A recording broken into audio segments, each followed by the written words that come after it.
দান সদাকা আল্লাহর কাছে খুব বেশি পছন্দের। দান সদকা করার জন্য সম্পদ লাগে না, আমার কথা শোনেন। দান সদকা করার জন্য সম্পদ লাগে না, কলিজা লাগে, মন লাগে। বহু বড় বড় মানুষ আছে দান সদকা করতে পারে না, কোটিপতি, জাকাত দেয় না, আছে না?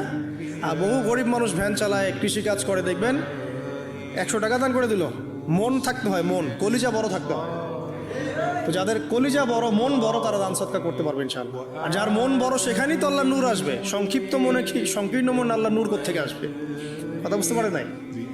তো দান সদকা বাড়ান। আপনি 1 টাকা দান করেন, 5 টাকা দান করেন, হালাল রিজিক থেকে 1 টাকা দান করেন, সেটা আল্লাহর কাছে অনেক বেশি পছন্দের। একটা হাদিসে নবী সাল্লাল্লাহু আলাইহি ওয়াসাল্লাম বলেছেন, হালাল উপার্জন থেকে আল্লাহর বান্দারা যখন একটা খেজুরও দান করে, আল্লাহ পাক সেই একটা খেজুরকে আস্তে আস্তে বড় করতে থাকেন, বড় করতে থাকেন, বড় করতে থাকেন। এটা এক পর্যায়ে পাহাড়ের সমান হয়ে যায়। কিয়ামতের মাঠে মানুষ তার দান এবং সাদাকার যে ছায়া, এই ছায়ার নিচে অবস্থান করবে।